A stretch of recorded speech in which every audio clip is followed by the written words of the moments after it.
Let's go through my recent grocery shop that I just did, where I bought a few unusual, unique, different items that you can include in your fat loss, muscle building diet, the kind of diet that I spoke about in this video over here.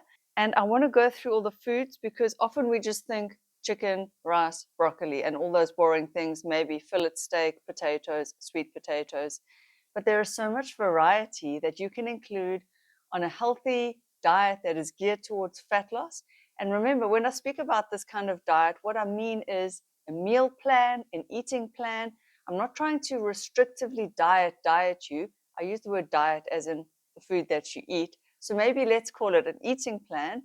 And of course, it's calorie controlled. There's no other way to lose fat or weight off your body. You have to reduce your calories somewhat, but not a drastic calorie reduction. And in that video, I also explained why I prefer to keep the fats on the lower side. It's not to not have any fat, but fat is included inherently in most foods. And I also explained why I prefer to keep the protein on the higher side.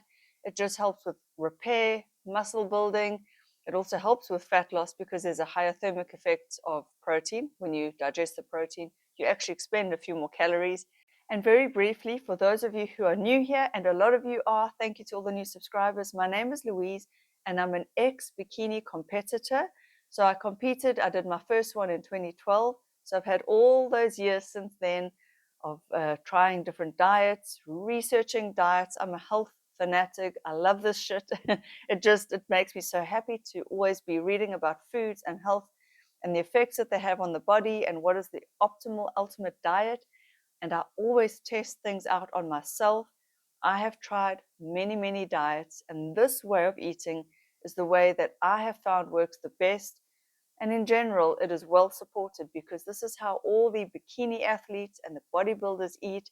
So they are the people who are always looking to maximize their muscle growth or maintain their muscle and lose body fat. And so if they eat that way, it is probably safe to say that this is the ultimate diet for fat loss. Anyway, so let me just dive into what I have in my bag.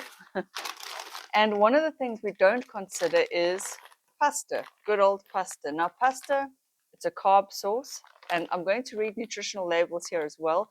I just want to give you guys some tools, some building blocks, so that you know what you've got to work with when you want to create your own diet, because I fully believe when you are empowered to do this for yourself, it becomes so much more sustainable, long-lasting. You can do this, you can take a break, you can go back to it. And again, I always believe you have to eat for your goals. So what are your goals? What do you want to achieve? Do you want to lose fat? Do you want to build muscle? Do you want to just maintain where you are? Are you eating for athletic performance, which is a whole different ball game, because then you may need to increase your calories. You may want to increase your carbs. You may want more sugars, more fructose, more fast-acting carbs. If you are an endurance athlete, are you eating to gain weight? Some people, believe it or not, do want to gain weight. And in that case, that will be a different video. This is not the video for you.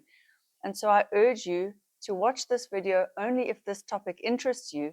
If you're interested in fat loss, and I emphasize the word fat loss because, of course, you can lose weight and not really worry about retaining your muscle mass, in which case you wouldn't even worry about the protein content of your diet.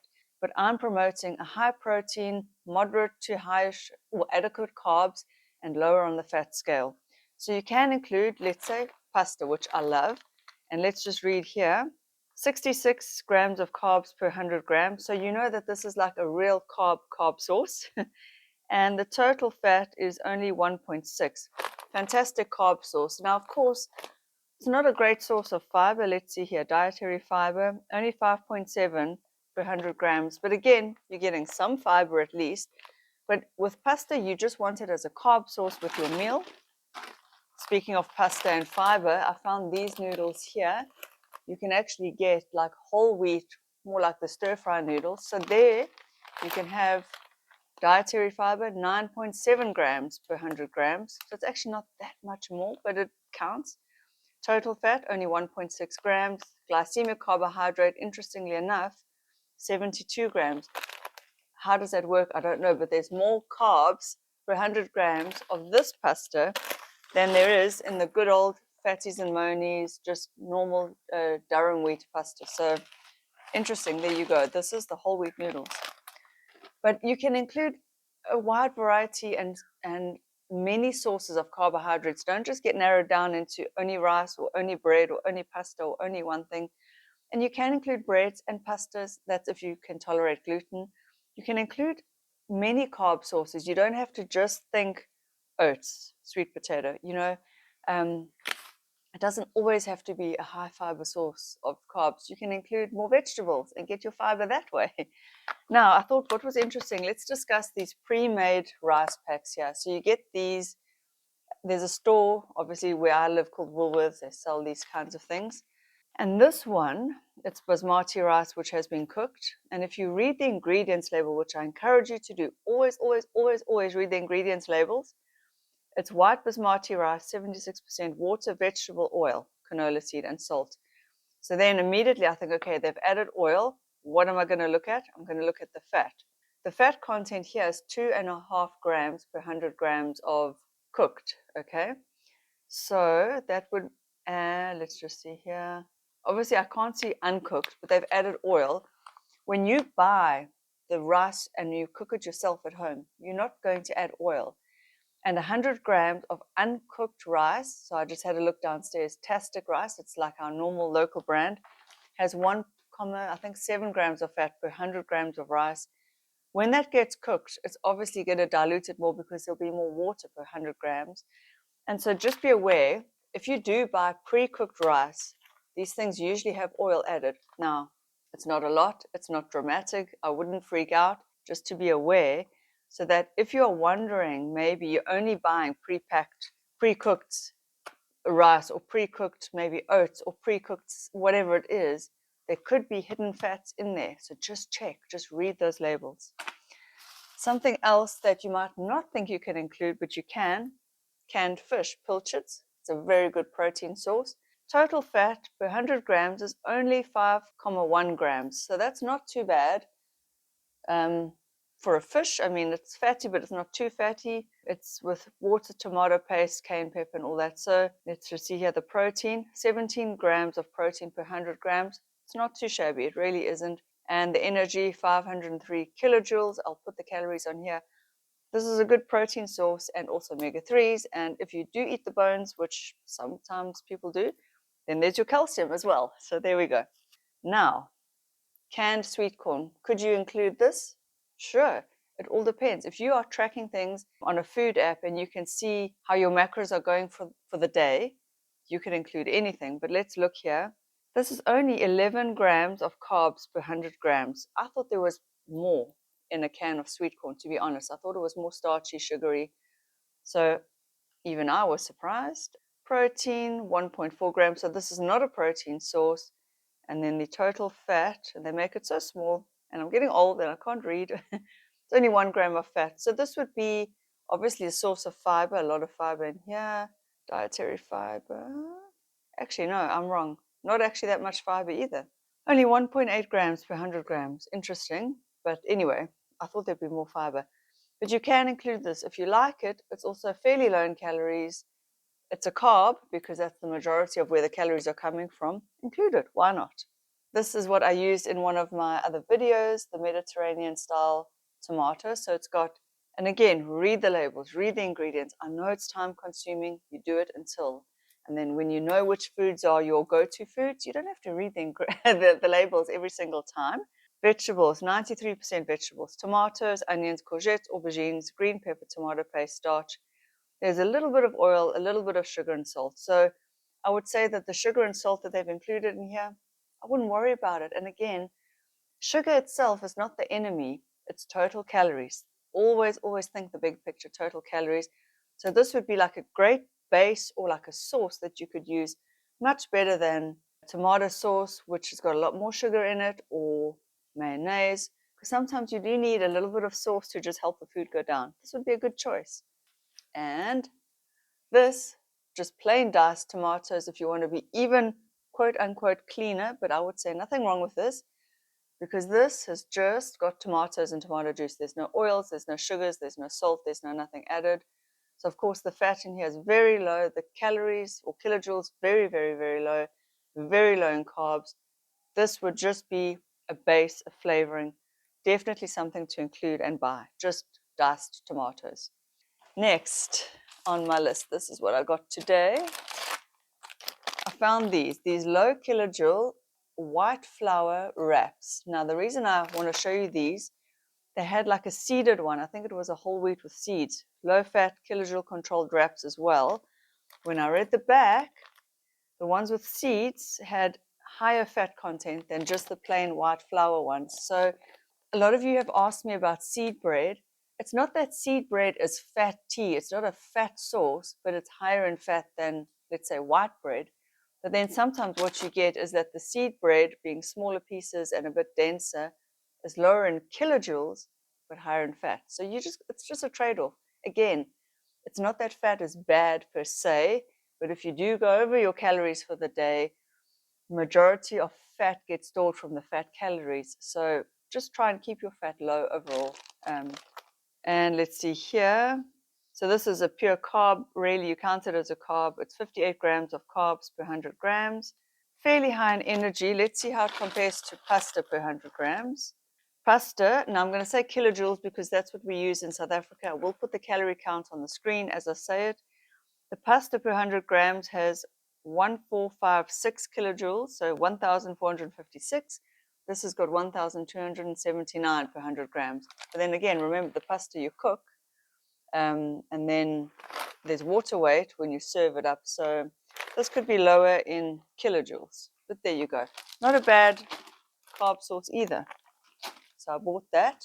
Here we go. The low fat, fat-free plain, just plain yogurt, no sugar, no nothing added. Almost zero fat. It's 0.4 grams of fat per 100 grams of yogurt. High-ish in protein, 3.5 grams. Only 5 grams of carbs. So this, again, I would use it in very, very low kilojoules. I would use this as like a sauce, as a base, as something to mix in flavor, or you could add protein powder into this. So this wouldn't even be considered a carb, really. It's more of it will fill you up. That's what it will do. It's got some protein, some carbs. But it's a nice addition. It's not going to break your calorie budget. So that is why I would include this. Now, if you don't like the taste of fat-free yogurt, which I understand, it can be a bit sour, a little trick is to add some sweetener to it, even a bit of honey, a bit of xylitol, whatever you prefer. Do something like that. Or you can make chicken breast with fat-free yogurt and curry. You can add curry powder, and then you've got a delicious like sauce that is not high in calories. It's better than an oily sauce or a cheesy sauce. So that's why I bought this. You can do a lot of your meats, sort of cook them or bake them in this. Fantastic. Here's something different for a protein source. Peeled prawns. Now these are a luxury. I'm not going to buy them too often. They are very expensive, but I had a little voucher for the shop. These cooked prawns, when I looked at the protein and versus the calories, very, very low in calories. I didn't realize that prawns were also so low in fat, 0.8 grams per 100 grams. The energy, only 298 kilojoules, so that's quite low in calories. The protein is not the highest. It's not like steaks or chicken breasts, which have more protein per 100 grams, but you can eat more of this because it's lower in kilojoules. So it's got 16.1 grams of protein. It's still a good protein source.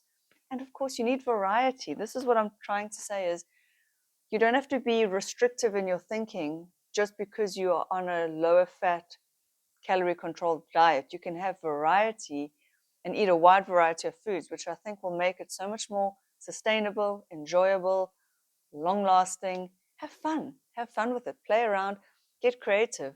I also bought, and this is not a surprising food, but canned chickpeas. All the pulses, chickpeas, beans, lentils, fantastic. Let's just have a look here. It's mainly a carbohydrate source, even though people say, oh, it's got high protein.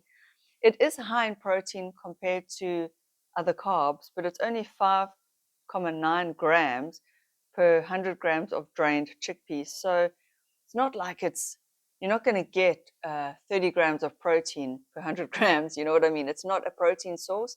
It's a carbohydrate source. It's a good fiber source as well. 5.9 grams per 100 grams. So it's a nice filler. It's variety. You just need variety when you are, and again, I don't like the word diet, but when you are eating for health for a goal, you don't want to get bored. Okay, This is a good option. We all know this, but strawberries.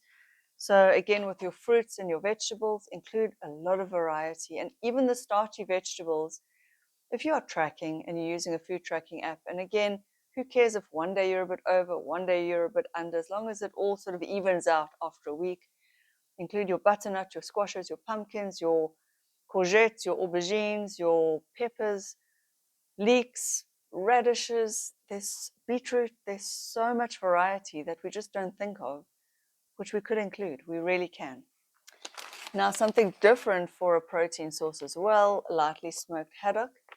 I chose this over the trout. Number one, this is cheaper. And number two, this has got a lot less fat. Total fat's only 1.2 grams. It's a nice protein source, 16.4 grams, zero carbs, very low in energy as well. Whereas the trouts and the salmon, number one, I don't know about you guys overseas, but in South Africa, it's so expensive. It is higher in fat. Yes, they are the good fats, but if you eat salmon often, it's quite fatty. So, just think of other fish options as well. And I really do like haddock. So there you go. So I just wanted to show you some variety again. And then for your meat, you don't always have to have steak or chicken. What about ostrich? And if you can't find venison either, now I don't know if you can get ostrich overseas, but in South Africa, we have the ostrich farms in Karoo in the Cape. And these are fantastic as well because they kind of roam around and they're a lot more wild. Yes, they're farmed, but they are not, it's not like feedlot animals like cows and stuff. Anyway, and very, very low in fat. The total fat here for the ostrich cubes is only 1.3 grams per 100 grams. The energy, 428 kilojoules. Protein, 21.9 grams. So let's just compare that to the fish.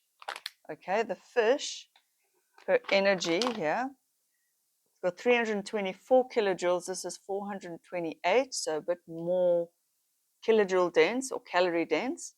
But the fish has got less protein, 16.4 grams, whereas the ostrich has got 21.9 grams. And this is always per 100 grams. And the fat, this is 1.2 grams. This is 1.3. So their fat is almost the same. So it's just interesting just to compare, to read. So you'd need to eat a little bit more of the fish to get your protein, to get the same amount of protein out of the fish as out of the ostrich. So you maybe dish up a bit more of the fish.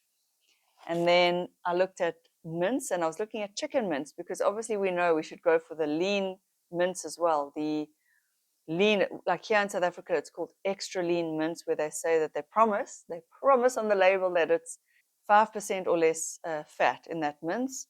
And then I looked at the chicken mince. It had about 5 grams of fat per 100 grams.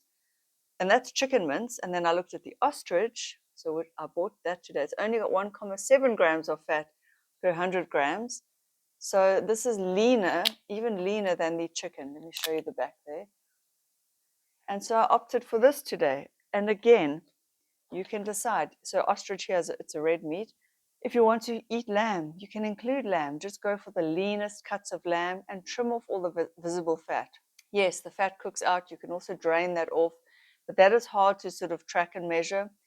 Again, you don't have to be pedantic and exact. And it's not like if you're out by a few calories or by a few grams of fat or a few grams of protein, who cares? Who cares?